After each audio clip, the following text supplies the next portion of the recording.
ನಮ್ಮ ದೇವರು ಕರ್ತನಾದ ಯೇಸು ಕ್ರಿಸ್ತನ ನಾಮದಲ್ಲಿ ಅನುದಿನದ ಆಹಾರ ಪ್ರಿಯರಿಗೆ ಪ್ರೀತಿಯ ಶುಭಾಶಯಗಳು. 2024 ಮೇ ತಿಂಗಳ 31ನೇ ತಾರೀಕಿನ ಶುಕ್ರವಾರದ ದೇವರ ವಾಕ್ಯವು ಯೆಹೋವ ಹೀರೆ. ಆ ಸ್ಥಳಕ್ಕೆ ಯೆಹೋವ ಹೀರೆ ಎಂದು ಹೆಸರಿಟ್ಟನು. ಯೆಹೋವನ ಬೆಟ್ಟದಲ್ಲಿ ಒದಗುವುದು ಎಂಬುದಾಗಿ ಇಂದಿನವರೆಗೂ ಹೇಳುವುದುಂಟಲ್ಲ. ಆದಿಕಾಂಡ 22:14. ನೀವು ಪ್ರತಿದಿನ ಬೆಳಿಗ್ಗೆ ಎದ್ದಾಗ ನಿಮ್ಮ ಎಲ್ಲ ಪ್ರೀತಿಯಿಂದ ಕರ್ತನನ್ನು ನೋಡಿ ಮತ್ತು ಆತನನ್ನು ಯೆಹೋವ ಹೀರೆ ಎಂದು ಕರೆಯಿರಿ. ಇದು ನಮ್ಮ ದೇವರ ಅನೇಕ ಹೆಸರುಗಳಲ್ಲಿ ಒಂದಾಗಿದೆ. ಈ ಹೆಸರು ನಿಮ್ಮ ಹೃದಯದ ಆಳದಲ್ಲಿ ರಿಂಗಣಿಸುತ್ತಿರಲಿ. ಯೆಹೋವ ಹೀರೆ ಎಂಬ ಹೆಸರಿನ ಅರ್ಥ ಕರ್ತನು ಒದಗಿಸುವನು ಅಥವಾ ಕರ್ತನು ನೋಡಿಕೊಳ್ಳುವನು. ಯೆಹೋವನು ಯಾವಾಗ ನೋಡಿಕೊಳ್ಳುತ್ತಾನೆ? ನಾವು ನಮ್ಮ ಎಲ್ಲ ಹೊರೆಗಳನ್ನು ಮತ್ತು ಅಂತಕಗಳನ್ನು ಅವನ ಮೇಲೆ ಹಾಕಿದಾಗ ಮಾತ್ರ ಅವನು ಕಾಳಜಿ ವಹಿಸುತ್ತಾನೆ. ನಾವು ನಮ್ಮ ಎಲ್ಲ ಹೊರೆಗಳನ್ನು ಹೊತ್ತುಕೊಂಡರೆ ಅವನು ಹೇಗೆ ಕಾಳಜಿ ವಹಿಸುತ್ತಾನೆ? ಅದಕ್ಕಾಗಿಯೇ ಕೀರ್ತನೆಗಾರನಾದ ದಾವೀದನು ಹೇಳುತ್ತಾನೆ, ನಿನ್ನ ಭಾರವನ್ನು ಕರ್ತನ ಮೇಲೆ ಹಾಕು ಮತ್ತು ಆತನು ನಿನ್ನನ್ನು ಪೋಷಿಸುವನು. ಕೀರ್ತನೆ 55:22.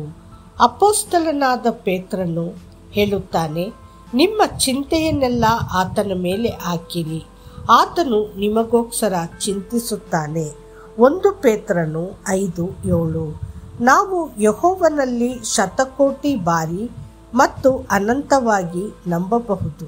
ಆ ದಿನದವರೆಗೂ ನಾನು ಅವನಿಗೆ ಒಪ್ಪಿಸಿರುವುದನ್ನು ಅವನು ಉಳಿಸಿಕೊಳ್ಳಲು ಶಕ್ತನಾಗಿದ್ದಾನೆ ಎಂದು ನಾವು ಖಚಿತವಾಗಿ ಹೇಳಬಹುದು. 2 ತಿಮೋಥೆಯನಿಗೆ 1:12. ನಿಮ್ಮ ಸಾಲದ ಸಮಸ್ಯೆಗಳಿಂದ ನೀವು ಹೇಗೆ ಹೊರಬರುತ್ತೀರಿ ಎಂದು ನಿಮ್ಮ ಹೃದಯದಲ್ಲಿ ನೀವು ಚಿಂತೆ ಮಾಡುತ್ತಿದ್ದೀರಾ? ಯೆಹೋವ ಹೀರೆಗೆ ಕರೆ ಮಾಡಿ. ನಿಮ್ಮ ಮಕ್ಕಳ ಮದುವೆಯಲ್ಲಿ ಏಕೆ ವಿಳಂಬವಾಗುತ್ತಿದೆ ಎಂದು ನೀವು ಚಿಂತೆ ಮಾಡುತ್ತಿದ್ದೀರಾ? ಯೆಹೋವ ಹೀರೆಗೆ ಕರೆ ಮಾಡಿ. ನಿಮ್ಮ ವ್ಯವಹಾರದಲ್ಲಿ ನೀವು ನಿರಂತರ ನಷ್ಟವನ್ನು ಎದುರಿಸುತ್ತಿದ್ದೀರಾ? ಯೆಹೋವ ಹೀರೆಗೆ ಕರೆ ಮಾಡಿ ಮತ್ತು ಅವನು ಕಾಳಜಿ ವಹಿಸುತ್ತಾನೆ ಮತ್ತು ಅವನು ನಿಮಗೆ ಒದಗಿಸುವನು. ಯಜ್ಞಕ್ಕಾಗಿ ಕುರಿಮರಿ ಇಲ್ಲದೆ ಈಸಾಕನು ತೊಂದರೆಗೊಳಗಾದಾಗ ಅಬ್ರಹಾಮನು ಅವನಿಗೆ ಹೇಳಿದ ಮಾತುಗಳು ಹೀಗಿವೆ. ನನ್ನ ಮಗನೇ, ದೇವರು ತನಗಾಗಿ ದಹನ ಬಲಿಗಾಗಿ ಕುರಿಮರಿಯನ್ನು ಒದಗಿಸುವನು. ಆದಿಕಾಂಡ 22:8. ಅವನು ನಂಬಿದಂತೆಯೇ ಅಬ್ರಹಾಮನು ತನ್ನ ಕಣ್ಣುಗಳನ್ನು ಮೇಲಕ್ಕೆತ್ತಿ ನೋಡಿದಾಗ ಒಂದು ಟಗರು ಅದರ ಕೊಂಬಿನಲ್ಲಿ ಸಿಕ್ಕಿಬಿದ್ದಿರುವುದನ್ನು ಕಂಡನು. ಆದ್ದರಿಂದ ಅಬ್ರಹಾಮನು ಹೋಗಿ ಆ ಟಗರನ್ನು ತೆಗೆದುಕೊಂಡು ತನ್ನ ಮಗನ ಬದಲಿಗೆ ಅದನ್ನು ದಹನ ಬಲಿಗಾಗಿ ಅರ್ಪಿಸಿದನು. ಆದಿಕಾಂಡ 22:13. ಇಂದು ನಿಮ್ಮ ಸಮಸ್ಯೆ ಏನೇ ಇರಲಿ, ನಂಬಿಕೆಯಿಂದ ಮತ್ತು ಪ್ರಶಂಸೆಯೊಂದಿಗೆ ಯೆಹೋವ ಹೀರೆ ಎಂಬ ಹೆಸರನ್ನು ಘೋಷಿಸಿ. ಆ ಹೆಸರು ಮತ್ತು ನಿಮ್ಮ ಘೋಷಣೆಯನ್ನು ಕೇಳಿ ಸೈತಾನನು ನಾಚಿಕೆ ಪಡುತ್ತಾನೆ ಮತ್ತು ಕರ್ತನು ಸಂತೋಷಪಡುವನು. ಅವನು ನಿಮಗೆ ಸಂಬಂಧಿಸಿದ ಎಲ್ಲವನ್ನು ಒದಗಿಸುವ ಮತ್ತು ಪರಿಪೂರ್ಣಗೊಳಿಸುವವನು. ನೀವು ಸಿಂಹಗಳ ಗುಹೆಗೆ ಎಸೆಯಲ್ಪಡುವ ಸನ್ನಿವೇಶವನ್ನು ಎದುರಿಸುತ್ತಿದ್ದೀರಾ? ಯೆಹೋವ ಹೀರೆ ಹೆಸರನ್ನು ಘೋಷಿಸಿ. ನಮ್ಮ ಕರ್ತನು ಯೆಹೂದದ ಸಿಂಹನಂತೆ ಇದ್ದಾನೆ. ಸಿಂಹಗಳ ಬಾಯಿಯನ್ನು ಬಂಧಿಸಿ ನಿಮಗೆ ಜಯವನ್ನು ನೀಡುತ್ತಾನೆ.